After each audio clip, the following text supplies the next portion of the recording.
Assalamualaikum warahmatullahi wabarakatuh. Anak-anakku kelas 8 PKU yang belajar daring di rumah. Ini adalah video pembelajaran berkenaan dengan bab sholat fardu. Pada kesempatan kali ini Bapak ingin mencoba menjelaskan yang berkenaan dengan sholat fardu itu. Yang pertama, sholat fardu ini kita harus pahami sebagai sholat yang harus dilakukan. Sholat yang mau tidak mau kita sebagai umat muslim adalah berkewajiban melaksanakannya. Ya, dalam sebuah keterangan disampaikan bahwa barang siapa yang melaksanakan sholat maka sesungguhnya dia faqad aqamadin, mendirikan agama. Wa man tarakaha, barang siapa yang meninggalkan sholat faqad hadamadin, maka dia meruntuhkan agama. Itu yang pertama ya. Jadi Bapak berwasiat, beramanat kepada seluruh anak-anakku, jangan sampai kita menjadi orang yang berani meninggalkan sholat fardu. Sholat fardu ini ada 5 waktu.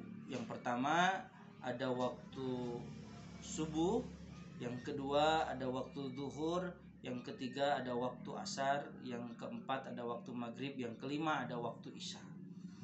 Nah, minggu ini Bapak yang pertama akan menjelaskan berkenaan dengan rukun sholat itu sendiri ya. Nanti di minggu depan Bapak akan lanjutkan bagaimana mengetahui waktu subuh, waktu zuhur, waktu asar, waktu maghrib, waktu isya dengan menggunakan teori gejala alam yang ada dalam kitab Sapina. Yang pertama ya, kita akan bahas dulu berkenaan dengan yang namanya rukun sholat.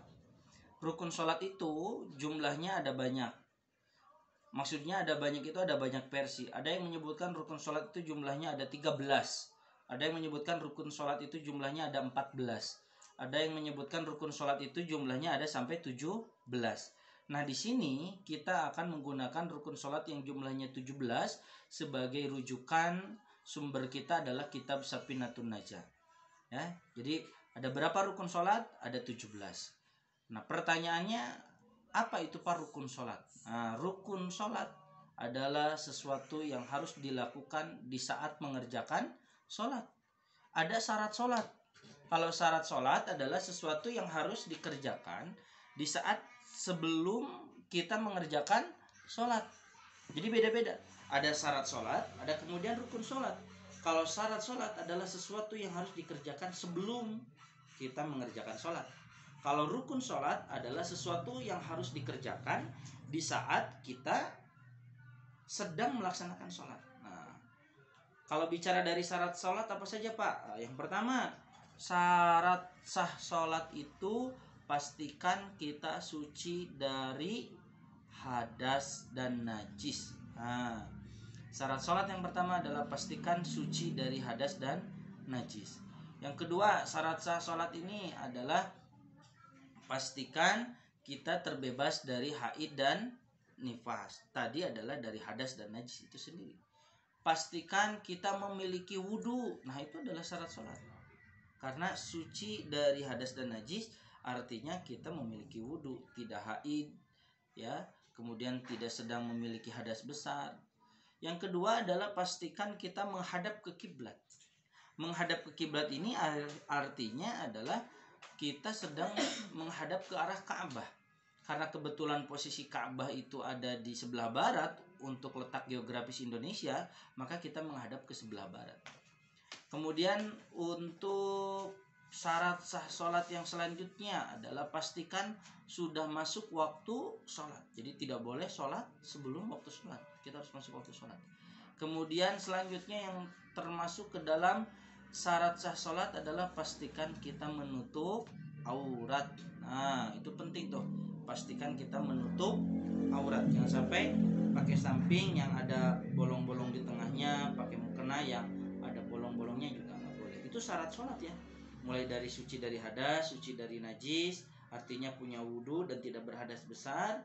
Kemudian pastikan kita menghadap kiblat, pastikan kita sudah masuk ke dalam waktu sholat, pastikan tidak ada najis ya, itu yang terpenting. Nah, rukun sholat anak-anakku itu jumlahnya ada 17.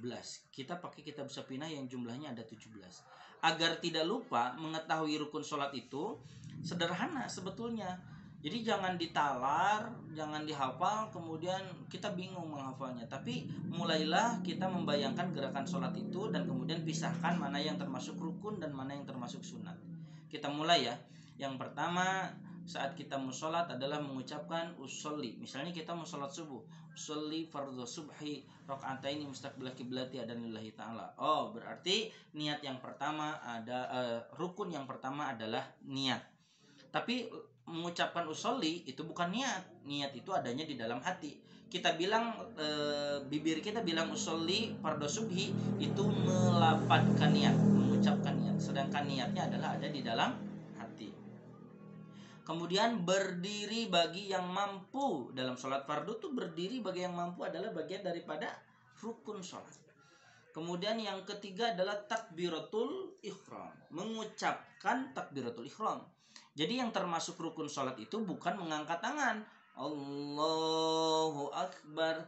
Nah, yang rukunnya itu adalah mengucapkan Allahu Akbar, bukan mengangkat tangan. Mengangkat tangan di awal sholat hukumnya sunat. Bahkan di setiap gerakan sholat mengangkat tangan adalah sunnah hukumnya. Tapi mengucapkan Allahu Akbar di awal sholat yang disebut dengan takbiratul ihram itu hukumnya menjadi wajib. Gitu ya. Berapa tuh? 3. Lanjut lagi. Doa iftitah, Allahu Akbar kabiro. Nah, itu sunnah. Setelah doa iftitah kita baca Fatihah.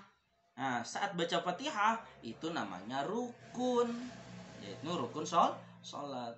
Gitu ya. Jadi baca Al-Fatihah itu adalah termasuk ke dalam rukun sholat. Setelah baca Fatihah, kita kemudian lanjut lagi membaca surah-surah dalam Al-Quran. Kita biasanya bilang surah-surah pendek, padahal tidak harus surah pendek. Kalau mau surah yang panjang juga kita hafal sih nggak masalah, silahkan saja.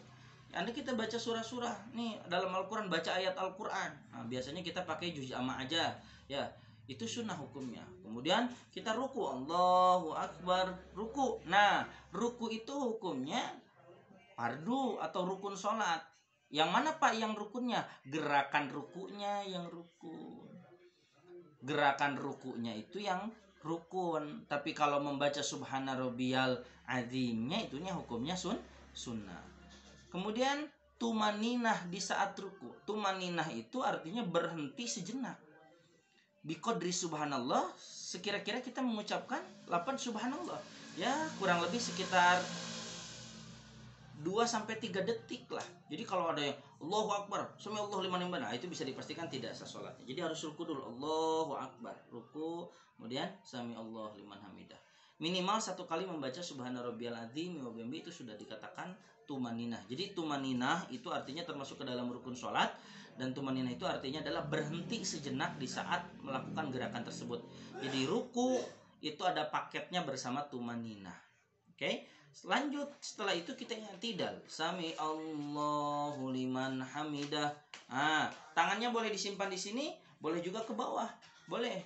Itu i'tidal artinya bangun dari ruku, adalah rukun sholat juga. Kemudian harus juga sepaket dengan tumaninah. I'tidal rukun sholat, tumaninah di saat i'tidal juga rukun sholat. Begitu ya. Sambil kita membaca doa, Rabbana lakal hamdu mil'us samawati, gitu, wa mil'ul ardi, sampai selesai. Itu bacaannya hukumnya sunnah. Tapi ya meskipun sunnah tadi harus dikerjakan.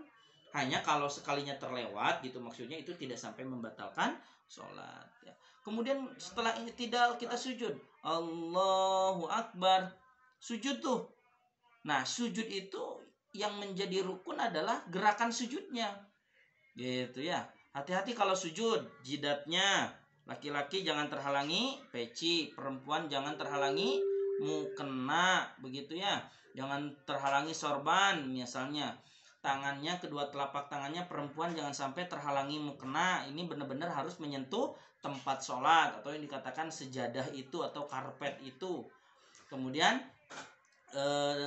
telapak kaki kita ya, bagian jarinya nih, bagian dalam ini kalau dibayangkan telapak kaki ininya harus menyentuh karpet gitu. Jadi kalau tidak nanti tidak sah sholatnya. Dan tumaninah di saat sujud. Tumaninah di saat sujud juga adalah bagian daripada rukun sholat. Kemudian duduk setelah sujud itu namanya duduk iftiros. Duduk iftiros adalah duduk di antara dua sujud. Itu rukun sholat. Gerakannya bacaan Rabbik firli warhamni wajburninya hukumnya sunnah. Tapi ya bagusnya dibaca juga. Ada juga tambahan duduk iftiros rukun, juga tumaninah di saat duduk iftiros juga rukun. Begitu. Lanjut sujud lagi, ini masuk ke dalam rukun tadi, bagian dari sujud 2 kali, sujud lagi plus tumanina, ya. Nah, udah berapa tuh rukun sholatnya, dihitung ya, nanti dicatat di buku tulis. Kemudian anggap saja misalnya ini adalah rakaat kedua. Nah, kemudian kita duduk tahiyat akhir. Duduk tahiyat akhir namanya duduk tawarruk. Itu adalah rukun sholat. Duduknya loh, gerakannya. Bagaimana Pak dengan membaca tahiyatnya? Itu juga rukun, namanya membaca tasyahud akhir. Yang rukun adalah dari kalimat at-tahiyatul mubarakatus sholawatulillah thayyibatulillah sampai wa asyhadu anna muhammadar rasulullah. Itu namanya tasyahud akhir, dari at-tahiyatul mubarakatuh sampai membaca 2 kalimat syahadat. Nah, yang selanjutnya, yang nomor ke-15-nya adalah membaca sholawat kepada Nabi. Membaca sholawat kepada Nabi ini adalah Allahumma sholli ala sayyidina Muhammad titik. Nah, itu rukun. Dari wa ala ali sayyidina Muhammad sampai fil alamina innaka hamidum majid sampai wa min fitnatil masihid dajjal, itu hukumnya sunnah gitu. Tapi bagusnya dibaca juga. Nomor berapa tuh membaca salawat Nabi? 16. Nomor 15 itu. Nomor 16-nya adalah membaca salam. Salam yang ke kanan. Assalamualaikum warahmatullah. Nah, mengucapkan salam ini adalah hukumnya rukun. Membaca salamnya atau gerakannya? Membacanya. Tidak bergerak ke kanan pun tidak masalah sebetulnya. Karena membaca, daripada bergerak tidak membaca salam itu tidak sah. Tapi kalau kita membaca salam tidak bergerak, ya sah saja salam yang pertama. Tapi bagusnya yang membaca salam sambil bergerak ke kanan, menoleh ke kanan, melihat bahu kita sebelah sini. Ya. Kemudian yang terakhir adalah tartib. Tartib ini adalah artinya berurutan, bahasa sederhananya. Mendahulukan sesuatu yang harusnya memang didahulukan, ya, mengakhirkan sesuatu yang memang harusnya terakhir. Itulah anak-anakku pembelajaran yang pertama, rukun sholat, yang jumlahnya ada 17. Jangan kaget kalau ada orang lain yang bilang rukun sholat ada 14. Mangga, ya, asal yang penting punya dalil, punya guru begitu. Ada yang bilang sampai 13, bahkan ada yang sampai juga 18. Tapi untuk kalian sebagai siswa kelas 8 SMP, kita belajar rukun sholat yang 17. Sebagai rujukannya adalah kitab Safinatun Najah. Oke? Itu saja materi untuk pertemuan kali ini, ya. Tugasnya adalah, ingat ya, tugasnya adalah kalian harus mengkelompokkan dari 17 rukun sholat yang tadi Bapak sebutkan. Kelompokkan rukun sholat tadi menjadi 3 kelompok. Mana yang termasuk rukun kolbiyah, mana yang termasuk rukun qauliyah, mana yang termasuk rukun fi'liyah. Ulangi ya, tugasnya adalah kalian mencatat di buku tulis, mengelompokkannya rukun sholat yang jumlah 17 menjadi 3 kelompok. Mana yang termasuk rukun sholat qalbiyah, mana yang termasuk rukun sholat qauliyah, mana yang termasuk rukun sholat fi'liyah. 1 minggu dari sekarang silakan kerjakan, kemudian silakan kirimkan japri ke WA Bapak, ya. Terima kasih, sampai bertemu di video pembelajaran selanjutnya. Assalamualaikum warahmatullahi wabarakatuh.